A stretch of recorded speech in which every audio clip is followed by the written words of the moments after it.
쑥 잘못 드시면 맹독 때문에 응급실에 실려갈 수 있어요. 얼마 전 시골 마을에서 쑥 때문에 한바탕 큰 소동이 있었는데요. 마을 사람 7명이 쑥을 먹고 응급실에 실려갔던 일이에요. 도대체 왜 그들은 응급실에 실려간 걸까요? 봄이면 향긋한 향과 쌉싸름한 맛으로 많이 먹는 쑥이 사실 정말 잘 알고 드셔야 한다는 건데요. 잘못 알고 드시면 이 마을 사람들처럼 응급실에 실려갈 수 있다는 거예요. 그럼 지금부터 쑥 드실 때 주의할 점, 그리고 쑥을 드시면 안 되는 분들, 쑥과 함께 드시면 안 되는 음식, 그리고 쑥의 효능, 쑥과 함께 드시면 보약이 되는 음식에는 어떤 것이 있는지, 쑥 건강하게 먹는 방법까지 모두 알려드릴게요. 우리나라에 자라는 쑥의 종류가 40종이 넘고 쑥과 비슷하게 생긴 독초도 있어서 채취할 때 주의하셔야 하는데요. 먼저 오초라는 독초가 있어요. 쑥과 비슷해서 해마다 오초를 섭취하고 병원에 실려오는 환자들이 있어요. 이 오초는 조선시대에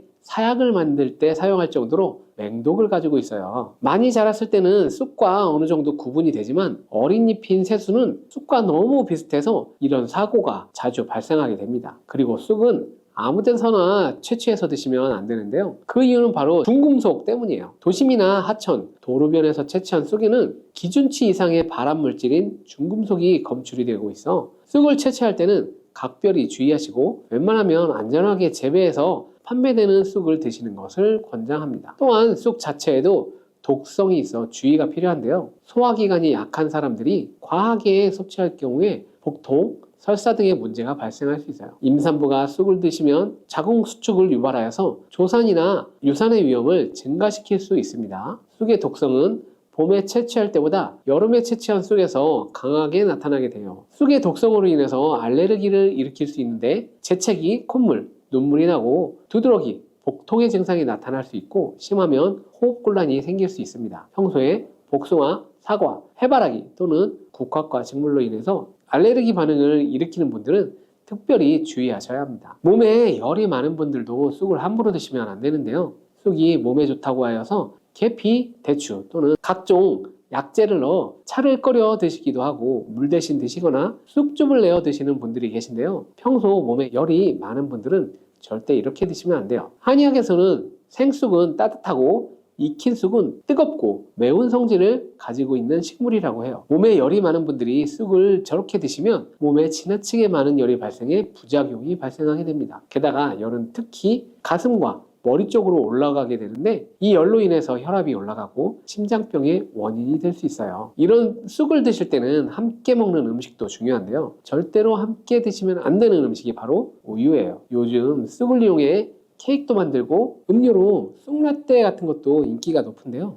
쑥의 효능들이 우유와 함께 드시면 전부 사라지게 되는데요. 우유의 카제인 단백질이 쑥에 있는 폴리페놀과 결합하여서 몸에 흡수되지 않고 배출되도록 만들기 때문이에요. 따라서 아무리 좋은 쑥도 우유와 함께 드시면 전혀 소용이 없다니 정말 아쉽겠죠. 이때 한 가지 방법이 있어요. 우유 대신 아몬드유나 오트밀 같은 대체유를 사용하시면 이런 문제는 바로 해결이 가능해요. 그렇다면 쑥은 이렇게 주의할 점만 있을까요? 당연히 쑥에는 우리 몸에 좋은 효능들이 많은데요. 쑥의 효능 4가지 바로 알아볼게요. 첫 번째, 쑥의 효능은 염증 제거에 탁월한 효능을 발휘한다는 거예요. 쑥은 예로부터 약초로 많이 사용되어 왔고 현대 한의학에서도 쑥은 약재로 많이 사용하고 있어요. 특히 쑥은 민간요법으로 상처에 붙여서 감염을 방지하거나 혈관 내 염증을 제거하는 데 사용되었는데요. 이러한 쑥의 사용법은 과학적으로도 올바른 방법으로 인정이 되고 있어요. 이러한 항염증 효능은 쑥에 함유된 타닌 성분 때문인데요. 타닌은 몸속에 유해 물질을 배출하는 데 도움을 주고 쑥 특유의 떫은 맛을 내는 역할도 하지만 항염,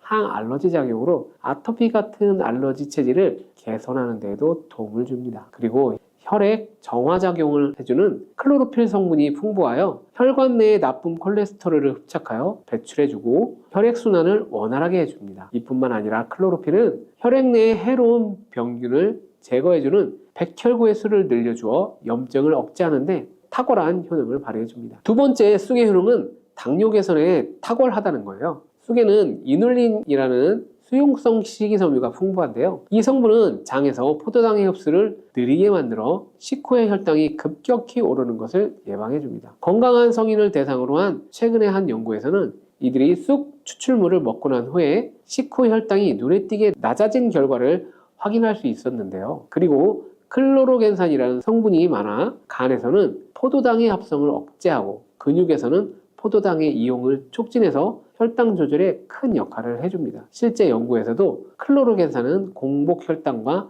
당화혈색소를 크게 낮아지게 하고 인슐린 감수성이 높아지게 하는데도 도움을 주는 것이 밝혀졌어요. 그런데 이 두 가지 성분보다도 훨씬 더 중요한 것이 있는데요. 그것은 바로 시네올입니다. 시네올이 혈당 조절에 결정적인 역할을 하는데요. 췌장의 베타세포를 자극하여서 인슐린 분비를 촉진시켜주고 말초 조직에서는 인슐린 감수성을 높이는 역할을 합니다. 시네올 말고도 쑥에는 이눌린, 클로로겐산, 폴리페놀 등 여러 생리활성 물질들이 복합적으로 작용해서 당뇨를 개선하는 효과를 나타내는 것이죠. 세 번째 쑥의 효능은 몸을 따뜻하게 해주는 역할을 한다는 거예요. 당뇨 개선에도 도움을 주는 시네올은 특유의 향을 내고 몸을 따뜻하게 해주는 효과가 있습니다. 시네올은 혈액순환을 촉진하고 면역력을 강화하는 데 도움을 주는데요. 특히 손발이 찬 수족냉증을 개선하는 데 효과적이며 신진대사를 원활하게 해주어 생리통, 생리불순 등의 여성 질환을 완화시키는 데 큰 역할을 해줍니다. 쑥의 따뜻한 성질이 혈액순환을 촉진하고 자궁의 기능을 강화해주기 때문이랍니다. 네 번째 쑥의 효능은 장을 건강하게 하여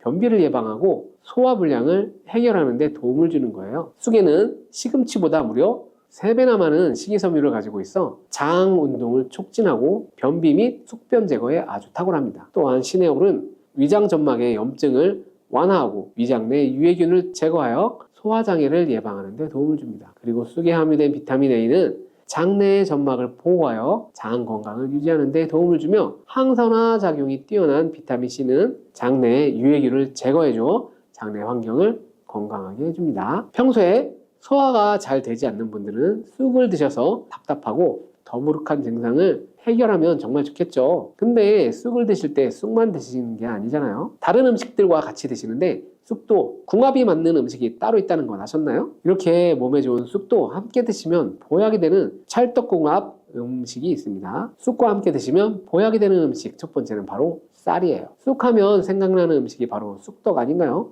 어릴 적 쑥개떡을 맛있게 먹었던 기억이 있는데요. 쑥떡은 우리나라 사람들에게 정말 많은 사랑을 받는 음식이죠. 많은 분들이 나이가 들며 당뇨도 많이 생기고 혈당이 오르는 것을 염려해서 쌀밥을 줄이시는 경우가 많이 있는데요. 쌀은 우리 식단에서 빼놓을 수 없죠. 쌀은 70% 이상이 녹말로 구성되어 있어서 우리 몸에 필요한 에너지를 제공하는 핵심 원료입니다. 이 녹말은 우리 몸에 거의 완벽하게 흡수되는데요. 쌀에는 6% 이상의 단백질도 함유하고 있어서 근육에 필요한 활력과 에너지를 보충해주는 역할도 합니다. 하지만 쌀에는 지방, 식이섬유, 미네랄, 비타민이 다소 부족하다는 단점이 있는데요. 쑥과 함께 드시면 이런 문제는 바로 해결이 됩니다. 쑥은 칼슘이 풍부해서 뼈를 튼튼하게 할 뿐만 아니라 많은 비타민을 갖고 있어 쌀의 부족함을 채워주는 거죠. 두 번째, 쑥과 함께 드시면 보약이 되는 음식은 바로 브로콜리예요. 쑥과 브로콜리를 함께 드시면 염증과 항암에 놀라운 효능을 갖게 되는데요. 브로콜리는 건강에 좋은 채소라는 사실은 이미 잘 알고 계실 거예요. 그런데 쑥과 함께 드시면 그 효과는 폭발적으로 향상이 됩니다. 우선 철분의 흡수율이 2배 이상 높아지고요. 그래서 특히 철분이 부족한 산모뿐만 아니라 모든 연령대의 여성들에게 좋은 식품이 됩니다. 그리고 서로의 무기질과 비타민의 구성이 좋아 염증 해소에 대단한 시너지 효과를 발휘하게 되는데요. 혈액이 산성화되어 염증이 생기는 것을 온천 차단해주고 세균에 대한 저항력도 길러주고 최고의 항염, 항암 식품이 되는 거죠. 또한 쑥과 브로콜리의 식이섬유가 함께 작용하면 정말 놀라운 효능을 발휘하게 되는데요. 쑥에는 아테미신산이라는 식이섬유가 풍부한데 이 성분이 간에서 중성지방의 대사를 원활하게 하는 데 도움을 줍니다. 이렇게 되면 지방간도 해결이 되고 몸에 지방이 저장되는 것을 막아주어서 다이어트와 붓기 제거, 특히 뱃살 제거에 탁월합니다. 세 번째, 쑥과 함께 드시면 보약이 되는 음식은 바로 계란입니다. 쑥과 함께 계란을 드시면 나이가 들며 많이 생기는 신경통과 손발 저림 증상을 해결할 수 있어요. 특별히 여성들에게 많이 도움이 되는데요. 쑥의 따뜻한 성질로 인해 혈액순환이 잘 되고 몸의 붓기와 독소를 제거해주는 효과가 좋아서 신경통, 저림 같은 증상을 진정시키는데 놀라운 효능을 발휘하는 것이죠. 계란의 단백질과 쑥이 만나 근육을 단단하게 만들어주는데요. 계란에는 단백질과 항산화 성분이 풍부하지만 비타민C가 부족한데 쑥에 많은 비타민C가 있어서 계란의 부족한 부분을 채워주는 거죠. 쑥의 칼슘과 미네랄은 혈액 속에서 세포의 균형을 지켜주고 폐를 정화하여 폐질환도 완화시켜주는 거예요. 또한 골다공증과 같은 뼈질환을 예방해주기도 하는데요. 그리고 쑥과 계란을 함께 드시면 뇌 건강에도 좋은데요. 계란의 콜린과 쑥의 비타민이 함께 기억력과 인지 능력을 향상시켜주고 뇌세포를 보호하여 치매를 예방해줍니다. 네 번째, 쑥과 함께 드시면 보약이 되는 음식은 바로 콩나물이에요. 콩나물과 쑥은 식이섬유와 필수 아미노산이 풍부하여서 소화 기능을 강화하는 데 탁월한 시너지를 발휘합니다. 또한 콩나물에는 다양한 비타민과 미네랄이 풍부하여 자연적인 비타민 보충제 역할을 합니다. 콩나물에는 비타민이 적지만 이를 쑥과 함께 섭취함으로써 체내 염증을 줄이고 면역력 강화에 필요한 비타민C와 비타민 E를 보충할 수 있는 거죠. 또한 쑥과 콩나물을 함께 드시면 피부 건강에도 매우 좋은데요. 콩나물에 함유된 실리카와 쑥의 비타민이 함께 작용하여 피부 탄력과 보습을 개선할 뿐만 아니라 노화를 예방할 수 있어 정말 좋은 궁합이 되는 거죠. 쑥하고 함께 드시면 좋은 음식은 이렇게 많은데요. 그렇다면 쑥은 어떻게 드셔야 건강하고 맛있게 드실 수 있을까요? 쑥떡 같은 음식은 이미 잘 알고 계시잖아요. 쑥을 잘 세척하여 말린 다음에 가루로 만들어 두시면 여러 요리에 사용하기 편리하고 오랫동안 보관하기에도 좋은데요. 요거트에 쑥가루를 섞어 드시면 혈당 관리와 더불어 장 건강에 많은 도움을 받을 수 있어요. 밥 지을 때 잡곡과 함께 쑥을 넣어도 좋고 쑥 부침개, 쑥 전병 등을 만들어 드셔도 맛과 향이 아주 좋죠. 계란물에 쑥가루를 넣어 계란말이 할 때 드셔도 되고 계란찜이나 계란국에 쑥을 넣어 드셔도 됩니다. 계란찜이나 계란말이를 만들 때 브로콜리까지 넣어서 드시면 건강에 더욱 좋은 음식이 된답니다. 무에는 우리 몸에 좋은 영양소가 많아 건강에 보약이 됩니다. 우리 식탁에 빠지지 않는 깍두기, 나박김치, 무말랭이, 치킨무, 단무지 등등 정말 여러 형태로 무를 많이 드시고 계시잖아요. 인기 있는 요리 중 하나가 바로 무나물이죠. 무나물 만들 때 보통 어떻게 하시나요? 들기름에 채로 썬 무를 넣고 달달 볶아서 그리고 소금으로 간을 하고 깨소금을 넣어서 드시잖아요. 그런데 이 기름을 넣지 않고 무나물 볶는 방법 알려드릴게요. 그리고 바로 들기름을 언제 넣어야 되는지도 알려드리겠습니다. 먼저 물을 약간 두껍게 채를 썰어 주시고요. 여기에 비장의 재료 하나 더 넣어 줍니다. 그것은 바로 양파예요. 양파도 채를 썰어서 무와 함께 담아 주시고요. 양파를 하나 넣게 되면 무의 해독작용이 배가 되고 단맛도 좋아지게 됩니다. 이렇게 무와 양파를 담은 통에 소금으로 약 1시간 정도를 절여주세요. 다 절여지면 무가 이렇게 흐물흐물하게 되고 무와 양파에서 수분이 많이 빠져나와 있을 거예요. 이 수분도 다 버리지 말고 사용합니다. 냄비에 절여진 무와 양파를 넣고 들기름 대신에 물을 한 컵 넣어줍니다. 들기름은 발화점이 낮기 때문에 들기름을 넣고 물을 볶게 되면 들기름의 좋은 성분인 오메가3 지방산은 다 날아가고 오히려 건강에 해로울 수 있는 벤조피렌이 생성될 수 있어요. 그래서 건강에 해로울 수 있으니까 처음에 들기름을 넣지 말고 이 방법을 사용하기 바랍니다. 센 불에서 먼저 끓여준 다음에 중불로 줄여주고 물을 익혀주시면 됩니다. 이때 물이 졸아서 바닥에 조금 깔릴 정도만 남을 때까지 해주시면 돼요.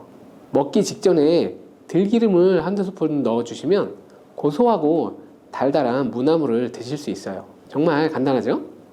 이런 방법으로 무를 드시면 소화도 잘 되고 몸의 독소를 배출해주는 해독 작용에도 아주 좋은데요. 이 무를 드시면 도대체 어떤 효능이 있을까요? 무 중에서도 특히 겨울무에는 조직이 치밀하고 단맛이 좋고 약성이 강한 것이 특징인데요. 그 무의 효능에 대해서 한번 알아볼게요. 첫 번째는 무는 이 기침을 멈추게 하고 가래를 묽게 하고 그래서 배출을 쉽게 하는데 도와주는 역할을 해줍니다. 무를 생으로 먹게 되면 알싸한 매운맛이 있잖아요. 바로 이 매운맛을 내는 성분이 시니그린이라는 성분이에요. 시니그린의 효능이 바로 이 호흡기의 점막을 자극해서 점액의 분비를 촉진해 주는 것인데요. 이렇게 점맥이 나와 호흡기에 붙어 있는 가래를 묽게 만들어서 쉽게 배출할 수 있도록 도와주는 것이죠. 호흡기 외벽을 보호해서 각종 세균, 바이러스 등이 쉽게 침투하지 못하도록 보호해주는 효능이 있습니다. 병원에서 처방받은 감기약과는 달리 무는 기관지가 본연의 역할을 잘 할 수 있도록 회복시켜주고 유지시켜준다는 좋은 점이 있는 것이죠. 이런 효능으로 인해서 가래, 기침 등이 감기로부터 우리 몸을 보호하고 회복시킬 수 있는 것입니다. 특히 기침, 가래, 호흡기에 도움이 되도록 무를 먹는 방법을 한 가지 알려드릴게요. 그것은 무를 주스로 만들어 드시면 되는데요. 무와 배를 함께 사용하시면 됩니다. 감기에 걸릴 때 배숙을 만들어서 드시기도 하잖아요. 배에도 염증을 가라앉히고 기침을 멎게 하는 그런 효능이 있는데요. 이런 배와 무를 함께 드시게 되면 건조한 기관지가 촉촉해지고 기침을 줄여주고 가래를 묽게 해서 몸 밖으로 배출하기도 훨씬 쉬워지게 됩니다. 무와 배에는 열을 내리는 효능이 있어서 기관지염, 편도선염, 그리고 후두염 등에서 오는 열감을 완화시키는 데에도 도움을 줄 수 있어요. 만드는 방법은 무와 배를 1대1 비율로 함께 믹서기에 넣고 갈아주시면 되는데요. 한 가지 주의할 점은 무에는 초록색 부분과 흰색 부분이 있잖아요. 흰색 부분에는 매운맛이 좀 더 강하고 초록색 부분은 단맛이 조금 더 좋기 때문에 주스를 만드실 때는 초록색 부분을 사용하시는 것을 추천을 드립니다. 그리고 무와 배의 껍질도 꼭 함께 갈아주시기 바랍니다. 이 속살보다는 껍질에 더 많은 플라보노이드 성분이 함유되어 있기 때문이에요. 배는 씨만 제거하고 믹서기에 넣어 갈아주시고 그대로 마셔도 되는데요. 그대로 할 때 너무 걸쭉하게 돼서 마시기 힘든 분들은 면포에 걸러서 드셔도 괜찮습니다. 두 번째 무의 효능은 바로 소화에 좋다는 것인데요. 천연소화제 하면 떠오르는 것이 바로 무입니다. 무에는 전분을 분해하는 아밀라제와 디아스타제가 풍부하고 단백질을 분해하는 요소인 프로테아제도 함유되어 있어서 고기를 드실 때 무가 정말 좋은 음식이 되는 것이죠. 김장을 하고 나면 그 돼지고기를 삶아 수육을 만들고 김장하고 남은 그 무로 양념을 더해서 무김치를 만들어 수육과 함께 많이들 드시잖아요. 이렇게 드시는 것이 무의 단백질 소화 요소인 프로테아제 덕분에 정말 좋은 음식에 궁합이 되는 것이죠. 또한 무에는 탄수화물을 분해하는 디아스타제라는 효소가 풍부한데요. 우리나라 주식이 바로 이 쌀이잖아요. 쌀밥을 드실 때 무로 만든 반찬을 드시는 것도 좋은 방법이 되는 것이죠. 나이가 들면서 몸에서 나오는 소화 효소들이 줄어들게 되는데요. 나이가 들수록 무로 만든 반찬을 많이 드시는 것이 좋겠습니다. 단 무에 함유된 효소는 열에 약하기 때문에 무에 있는 그 소화 효소를 섭취하려면 열을 가하지 않은 생으로 드시는 것을 권장합니다. 동치미나 깍두기가 정말 안성맞춤이 되겠죠. 그리고 무에는 지방의 분해를 돕는 효소인 에스테라제가 풍부한데요. 치킨을 배달시키면 치킨무가 꼭 함께 오잖아요. 바로 지방이 많은 치킨을 드실 때 무를 함께 드시면 입안이 깔끔해지기도 하고 소화도 잘 되도록 돕는 것이죠. 세 번째 무의 효능은 바로 혈관 건강에 좋다는 것이에요. 무에는 식이섬유가 풍부하여서 장 건강에 도움을 줄 뿐만 아니라 혈관 건강에도 도움을 주는데요. 바로 이 식이섬유가 체내의 콜레스테롤을 흡착하여 체외로 배출시켜 줌으로써 혈관 내의 노폐물을 제거하고 혈액순환을 원활하게 도와주는 것이죠. 또한 비타민C도 풍부하게 함유되어 있는데요. 무의 비타민C는 항산화 작용이 뛰어나 혈관 내의 활성산소를 제거하고 혈관벽을 튼튼하게 하는 데 도움을 주게 됩니다. 그리고 무에는 칼륨도 함유되어 있는데 칼륨의 대표적인 효능이 바로 이 나트륨을 배출하는 것인데요. 혈관 내의 나트륨은 혈압 상승과 관련되어 있는데 무를 섭취함으로써 혈관 내의 나트륨을 몸 밖으로 배출시켜서 혈압을 낮춰 심혈관 질환을 예방하는 데 도움을 줄 수 있는 것입니다. 그리고 엽산 또한 무에 풍부하게 함유되어 있는데 이 엽산이 혈관의 염증을 억제하고 혈전 생성을 막아주는 역할을 합니다. 이만하면 무가 혈관 건강에 특효약이나 다름없죠. 네 번째 무의 효능은 바로 해독작용이에요. 무에는 베타인이라는 성분이 풍부한데요. 이 베타인이 간의 해독작용을 도와주고 소변으로 독성을 배출하게 해주는 기능이 있습니다. 그리고 무에는 식물성 유황성분이 함유되어 있는데 이 식물성 유황성분은 미세먼지로부터 오염된 중금속이 우리 몸에 들어올 때 여러 독성들을 해독해주는 효능이 있습니다. 또한 무에 함유된 글루코시넬레이트는 담배의 니코틴을 해독하는 효능이 있습니다. 역사 기록에 보면 담배를 좋아했던 정조대왕이 담배로 인한 몸의 독을 제거하기 위해 물을 많이 섭취했다는 기록이 있습니다. 그리고 이 글루코시넬레이트는 항암작용을 가진 성분으로서 특히 유방암과 폐암의 세포 증식을 억제하는 것으로 알려져 있습니다. 해독작용을 넘어 항암작용까지 하는 무, 정말 대단하지 않나요? 다섯 번째 무의 효능은 바로 골다공증 예방에 좋다는 것이에요. 무에 들어있는 칼슘의 함량이 높기 때문인데요. 무 100g에는 20mg 정도 함유되어 있습니다.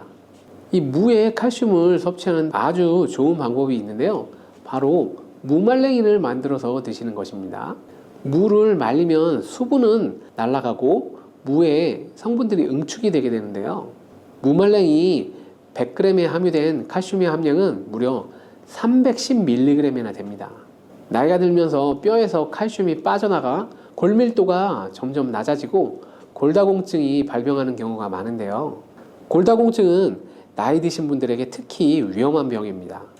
왜냐하면 나이 드신 분들에게 골반 골절이 생기게 되면 65세 이상은 30%가 1년 내에 사망하고 80세 이상은 50%가 2개월 내에 사망을 할 수 있기 때문입니다. 중년 이후 뼈에 대한 관리는 매우 중요한 것이죠. 하루 칼슘의 권장 섭취량은 1000mg인데요. 무말랭이 400g 정도 드시면 하루 칼슘 섭취량을 충분히 섭취하게 되는 것이죠. 칼슘을 섭취할 때 중요한 요소 중 하나는 먹는 것뿐만 아니라 몸의 흡수가 잘 되어야 되는데요. 칼슘은 몸에 잘 흡수되지 않는 성분이기 때문에 흡수를 위해 필요한 물질들이 있는데 그 중에 하나가 바로 비타민 D입니다. 그리고 바로 이 무말랭이에 비타민 D가 풍부하게 함유되어 있다는 것이죠. 무말랭이가 골다공증 예방에 정말 좋은 이유가 바로 이것이죠. 이 무말랭이를 먹는 좋은 방법이 있는데요. 바로 무말랭이 차로 만들어 드시는 것이죠. 무말랭이를 기름에 두르지 않은 팬에 볶아주면 갈색으로 변하게 되는데요. 이렇게 볶아진 무말랭이를 차로 우려서 마시면 되는 것입니다. 무말랭이에 열을 가해 갈색으로 변할 때 더 많은 항산화 물질들이 생성이 되게 됩니다. 이렇게 생긴 항산화 물질들이 몸 안의 염증과 활성산소를 제거하여 주는데요. 활성산소는 뼈와 관절에도 염증을 일으키기 때문에 뼈 건강을 위해서도 이런 염증을 줄여주는 것이 아주 중요합니다.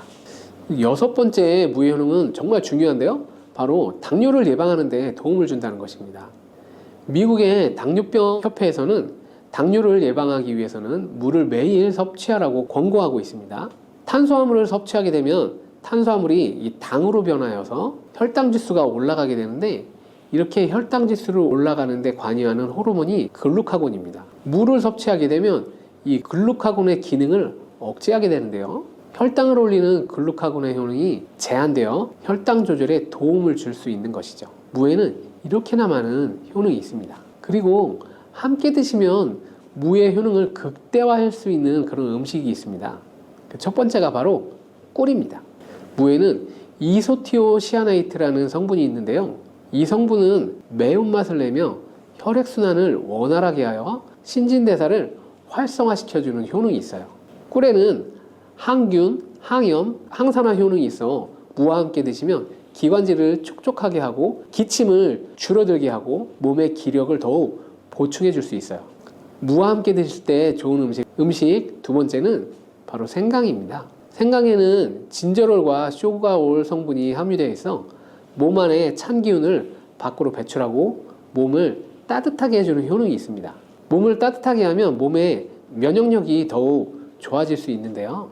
또한 생강은 심혈관을 건강하게 해주는데 생강을 섭취하게 되면 콜레스테롤 수치가 낮아지고 혈액순환을 원활하게 해주어서 혈관 건강에 도움을 줄 수 있는 것이죠. 이렇게 좋은 무도 드실 때 주의하셔야 하는 분들이 있는데요. 바로 갑상선 질환이 있는 분들입니다. 왜냐하면 무에는 고이트로젠이라는 성분이 있기 때문인데요. 이 성분이 요오드의 체내 흡수를 억제하고 갑상선 호르몬 생성을 방해하기 때문입니다. 그래서 갑상선 기능 저하증이 있는 분들이 이 고이트로젠을 과하게 섭취하게 되면 증상을 악화시킬 수가 있습니다. 다만 체내에 요오드가 풍부한 상태라면 이 효과는 미미하므로 평소에 요오드가 풍부한 해조류를 많이 드시는 게 좋습니다. 그리고 이 고이트로젠은 열을 가하면 일반적으로 그 효과가 약해지게 됩니다. 따라서 갑상선 기능 저하증이 있는 분들은 물을 드실 때 절대 생으로 드시지 마시고 열에 익혀서 드시길 추천합니다. 들기름, 들깨 하면 무엇이 생각나나요?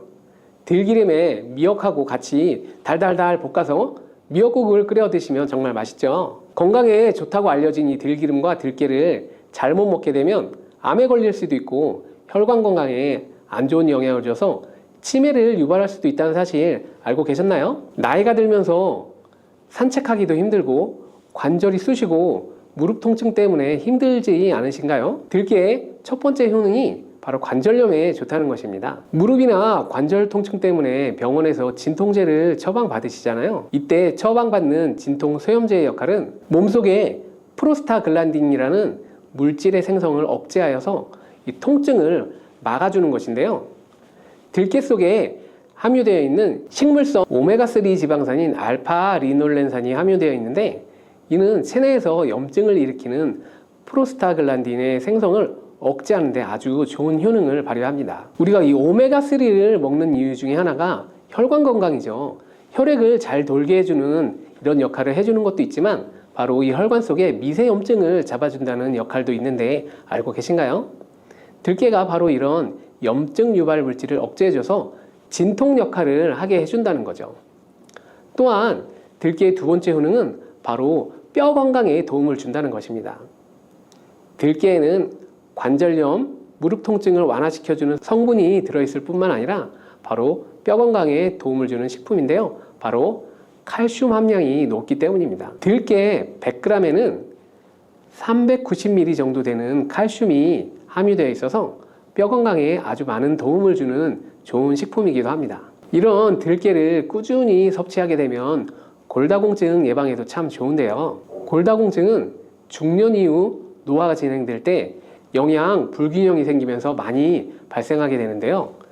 여성의 경우에는 특히 폐경 이후에 골밀도가 많이 감소하여서 골다공증이 발생하는 경우가 많이 있습니다. 노인의 골반 골절은 65세 이상은 노인들에게 골반 골절이 일어나게 되면 65세 이상은 30%가 1년 이내에 사망하고 80세 이상은 50%가 2개월 이내에 사망을 할 수 있기 때문에 노인의 뼈에 대한 관리는 아주 중요합니다. 골다공증의 관리는 뼈 건강을 유지하고 골절 위험을 줄여주기 위해서 아주 중요한 것이죠. 그래서 이 뼈 건강을 위해서 들깨를 꾸준히 섭취하는 게 좋겠죠. 나이가 들면서 이 깜빡깜빡하는 일이 잦아지고 기억력이 떨어져서 고민되는 분들 많지 않으신가요?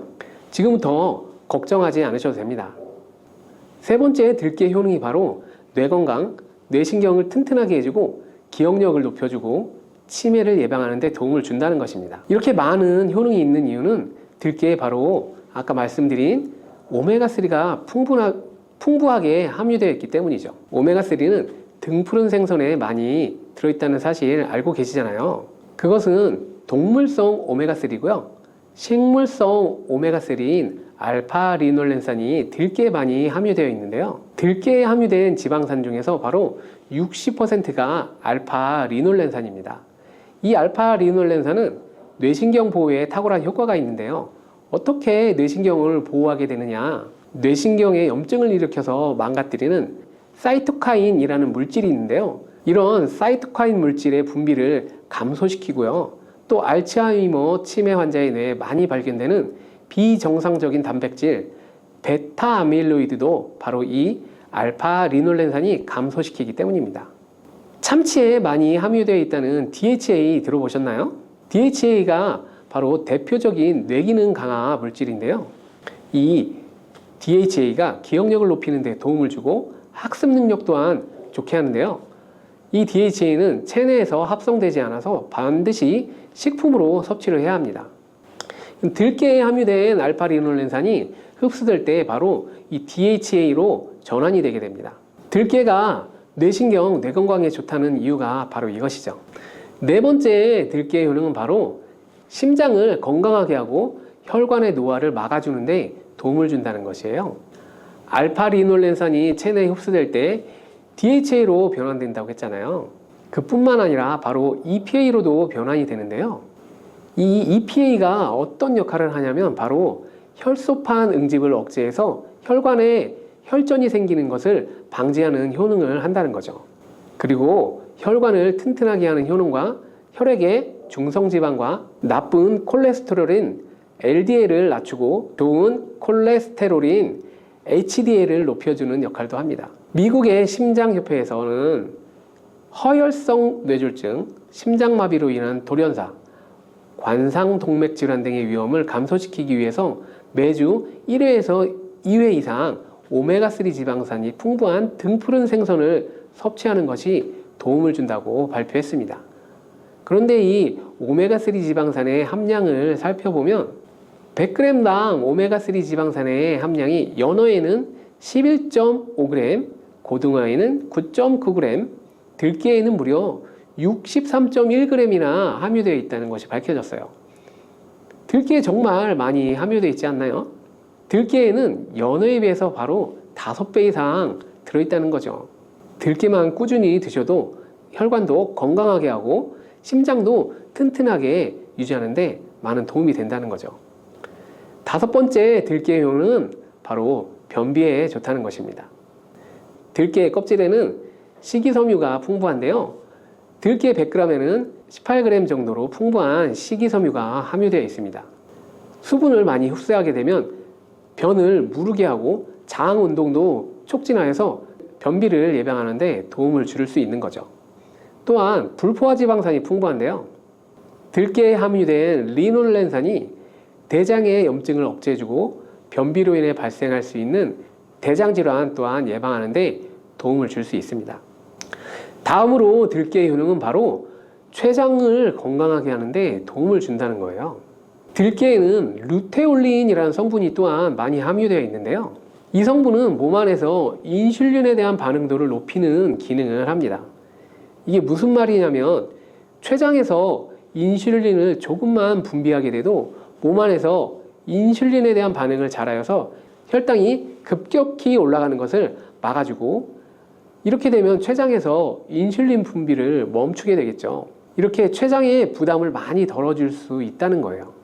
루테올린을 통한 인슐린 반응도가 높아지면 당뇨도 예방할 수 있고 혈당 조절하는 데도 많은 도움을 받을 수 있다는 것입니다.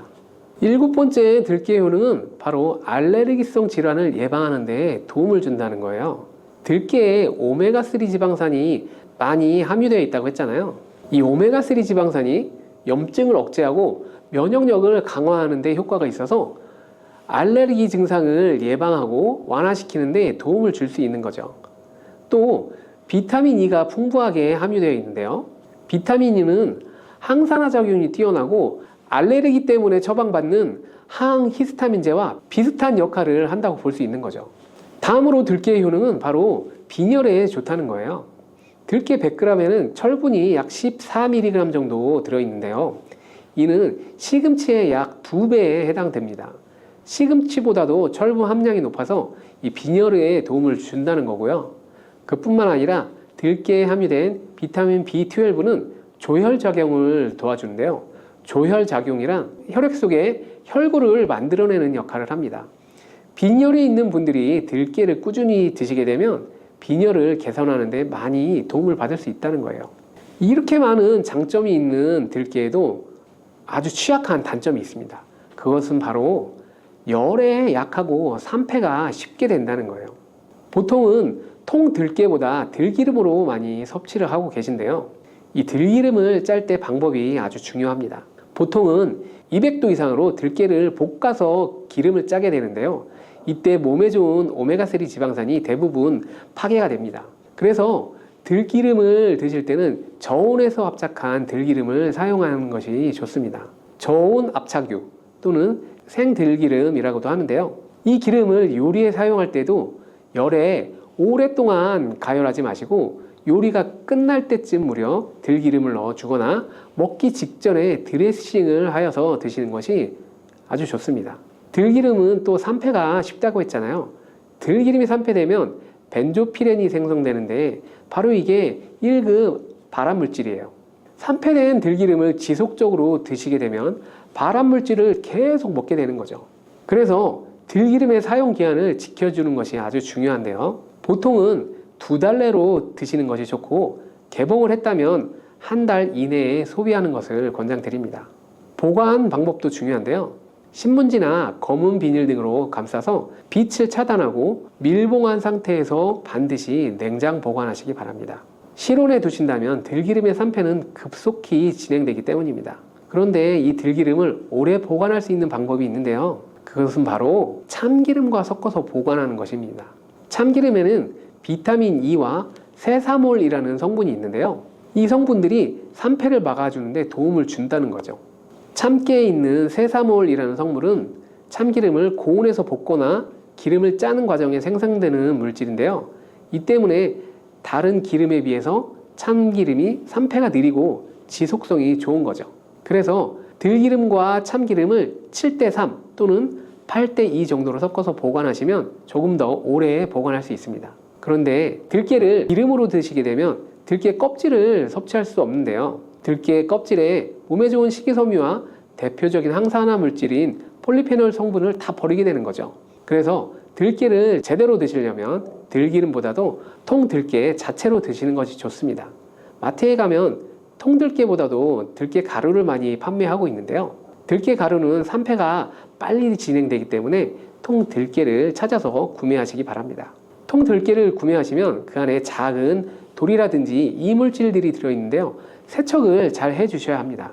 세척하는 방법도 바로 알려드릴게요.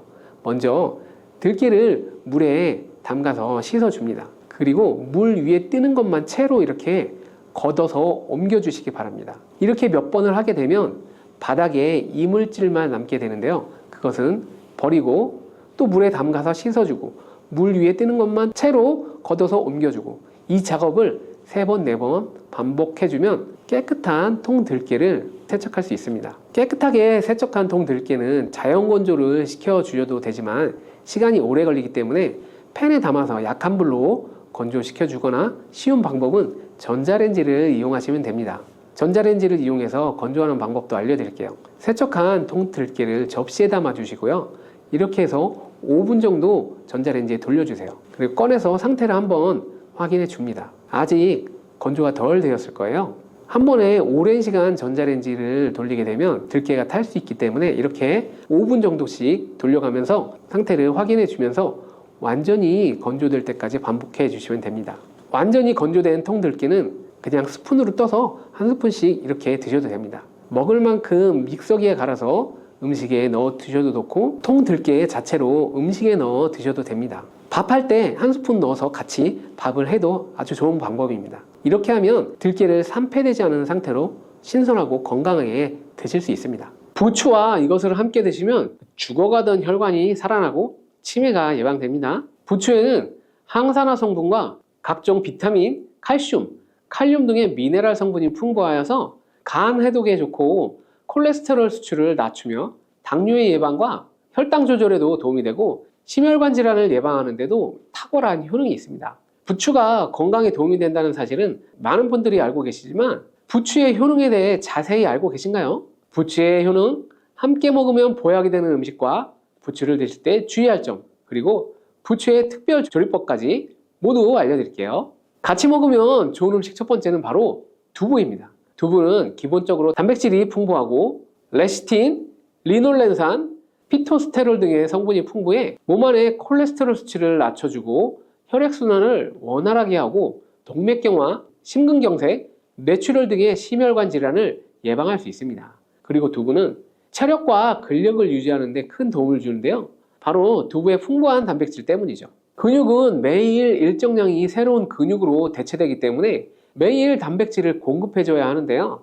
우리 몸에 단백질을 공급해주기 위해 정말 유용한 음식이 두부인 것이죠. 또한 두부에는 콜린이 풍부한데 콜린은 알츠하이머성 치매를 예방하는데 탁월한 효능을 발휘합니다. 그리고 두부는 건강하게 장수하는 데 도움이 되는데요. 많은 과학자들의 연구 결과 건강하게 장수한 사람들의 특징이 식물성 단백질을 꾸준히 섭취했다는 사실을 발견했고, 동물성 단백질을 식물성 단백질로 바꿔 섭취했을 때 사망의 위험성이 낮아진다는 연구 결과도 있습니다. 이런 두부와 부추가 만나게 되면 심혈관 질환을 예방하는데 시너지 효과가 나오게 되는 것입니다. 부추에 풍부한 황화알린 성분이 혈관 내 노폐물을 제거해주고 나쁜 콜레스테롤도 녹여주는 효과가 있는데요. 그렇게 되면 혈액은 깨끗해지고 혈액순환이 원활하게 되어서 심혈관 질환을 예방할 수 있는 거죠. 그리고 부추에는 칼륨이 풍부한데요.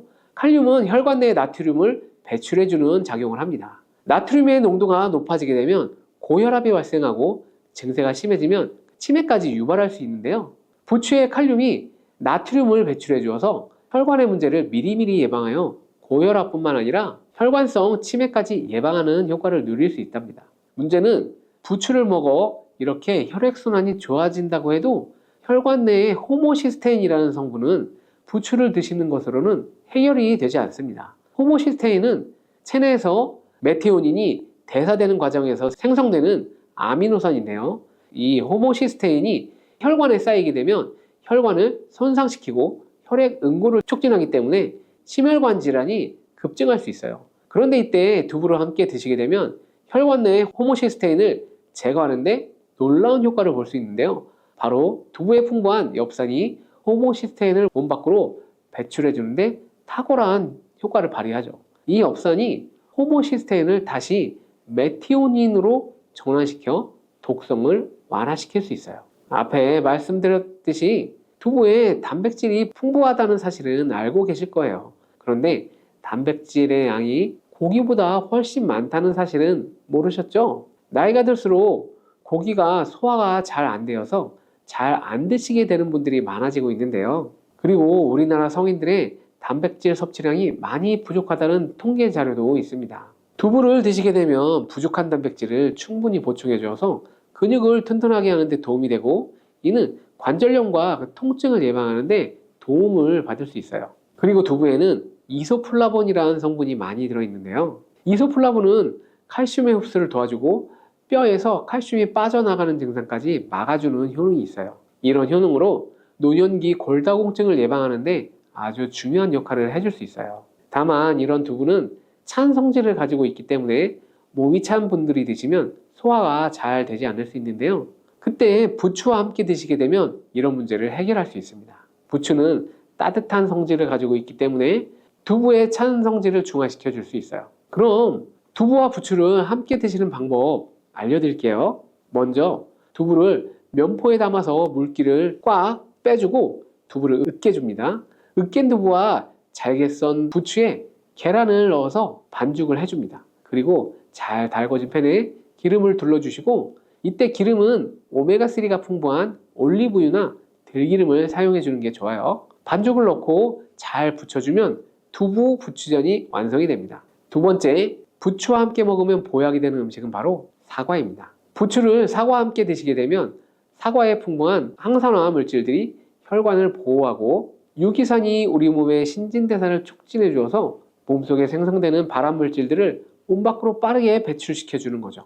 부추의 효능 중 가장 중요한 것 중 하나가 바로 이 항암 효과인데요. 부추에 있는 다양한 영양 성분과 식이섬유, 항산화 물질들 덕분이죠. 부추는 비타민 A, 비타민 C와 같은 항산화 물질들이 풍부한데요. 이 항산화 물질들은 세포를 손상시키고 염증을 유발하며 노화를 촉진하는 활성산소를 제거하는 역할을 해주고 암세포의 활성을 억제해주는 효능이 있습니다. 특히 비타민 A는 면역 체계를 강화시켜주고 우리 몸이 암세포와 싸워 이길 수 있는 힘을 높여주는 역할을 해주는 거죠. 세포를 손상시키는 주범에는 프리라디칼이라는 물질이 있는데요. 프리라디칼의 체내 농도가 높아지게 되면 암세포의 발생이 급격히 올라가게 됩니다. 이런 나쁜 물질을 부추의 비타민 C와 비타민 E가 제거해 주어서 암을 예방하는 효과가 있다는 거죠. 그리고 부추와 사과에는 수용성 식이섬유가 많이 들어있는데요. 이 식이섬유는 소화 기능을 건강하게 유지할 뿐만 아니라 특히 대장암 같은 소화계통의 암을 예방하는 데 큰 도움을 줍니다. 그리고 식이섬유가 풍부한 부추와 사과는 혈당 관리에 정말 많은 도움을 줘서 당뇨를 예방하고 개선하는 데 큰 역할을 할 수 있어요. 식이섬유는 혈관 내에 콜레스테롤을 배출하는 데 도움을 주고 당 성분이 장에서 천천히 흡수되도록 해줘서 혈당이 급격히 오르는 것을 방지해 줍니다. 이렇게 되면 췌장에서 인슐린이 분비되는데 충분한 시간을 벌어주어서 췌장이 혹사되는 것도 예방해 줄 수 있는 거죠. 그럼 부추와 사과는 어떻게 드시면 좋을까요? 먼저 각종 채소로 샐러드를 만들어 드실 때 부추와 사과를 채를 썰어서 함께 넣어 드셔도 정말 맛있게 드실 수 있어요. 그리고 부추와 사과를 함께 갈아서 주스로 만들어 드셔도 좋은데요. 만드는 방법도 아주 간단합니다. 먼저 잘 씻은 부추를 적당한 크기로 잘라주시고 사과도 가운데 씨를 빼고 적당한 크기로 잘라줍니다. 그리고 믹서기에 넣고 물 반컵, 올리브 오일 1스푼을 넣어줍니다. 올리브 오일을 넣으면 부추의 영양 성분 흡수율을 몇 배나 올려줄 수 있어요. 이렇게 넣고 갈아주기만 하면 부추 사과 주스가 완성이 됩니다.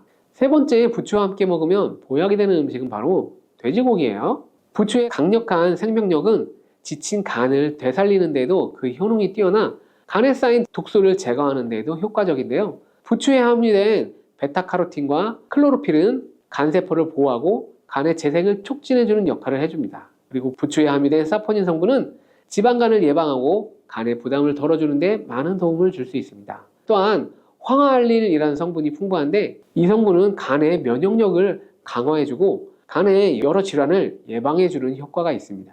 혹시 글루타치온이라는 영양제 들어보셨나요?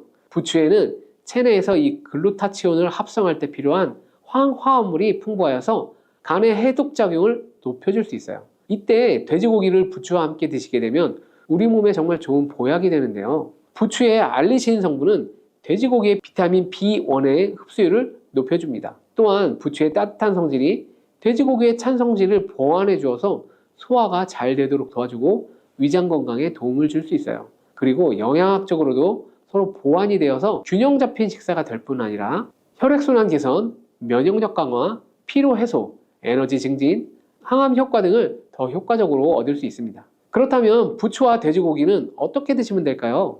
돼지고기 수육을 부추와 함께 쌈을 싸서 드셔도 좋지만 반찬으로 먹을 수 있는 방법 알려드릴게요. 바로 돼지고기 부추 볶음인데요. 먼저 부추를 적당한 크기로 잘라 준비해 주시고 돼지고기는 길쭉하고 얇게 썰어줍니다. 잘 달궈진 팬에 올리브유를 한번 둘러주시고 부추와 돼지고기를 한 번에 넣고 볶아줍니다. 이때 대파와 다진 마늘을 넣어주시고 간장으로 간을 해주시면 됩니다. 다 볶아진 후에 들기름을 살짝 곁들여 주시면 고소함이 폭발할 뿐 아니라 영양도 만점인 보약 반찬이 완성이 됩니다. 참고로 돼지고기 대신 오리고기를 사용해도 아주 훌륭한 요리가 된답니다. 네 번째, 부추와 함께 먹으면 보약이 되는 음식은 바로 브로콜리예요.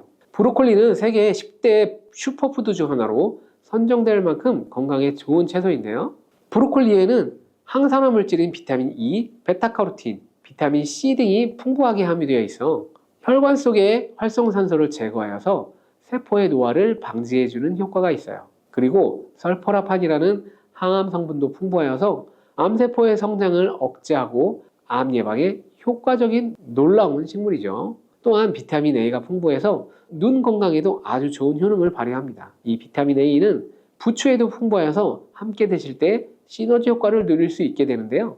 비타민 A는 로놉신의 합성을 도와서 야맹증을 예방해주고 눈의 점막을 만들어내는 효능이 있어서 안구 건조증을 예방하고 눈 시림 등의 증상을 완화시켜줄 수 있습니다. 또한 비타민 C는 활성산소를 제거하여서 안구세포를 보호해주고 눈의 혈관을 건강하게 유지시켜 주어서 망막이 손상되는 것을 막아줍니다. 이런 효능으로 눈이 충혈되는 것과 통증을 완화시켜 줄 수 있습니다. 눈 질환 중에 황반변성은 노인의 실명 원인 1위로 매우 위험한 질병인데요. 부추와 브로콜리에 풍부하게 들어있는 비타민 E가 예방해 줄 수 있는 거죠. 황반변성은 안구의 급격한 노화로 인해 발생하게 되는데 비타민 E가 노화를 막아주는 효능이 있어서 황반변성을 예방하는 데 도움을 줄 수 있는 거예요. 이 비타민 E는 비타민 C, 비타민 A와 함께 먹을 때 우리 몸에서 흡수율이 올라가게 되는데요. 그렇기 때문에 부추와 브로콜리를 함께 드시면 눈을 건강하게 하는데 아주 높은 시너지 효과를 가질 수 있게 되는 겁니다. 그렇다면 부추와 브로콜리는 어떻게 드실 수 있을까요? 지금 바로 함께 먹을 수 있는 특급 조리법을 알려드릴게요. 잘 씻은 부추를 적당한 크기로 잘라 준비해 주시고요. 브로콜리는 송이를 나누어서 끓는 물에 부추와 함께 살짝 데쳐줍니다. 데친 부추와 브로콜리는 찬물에 헹군 후에 물기를 제거해 주시고요. 간장, 식초, 설탕, 다진 마늘,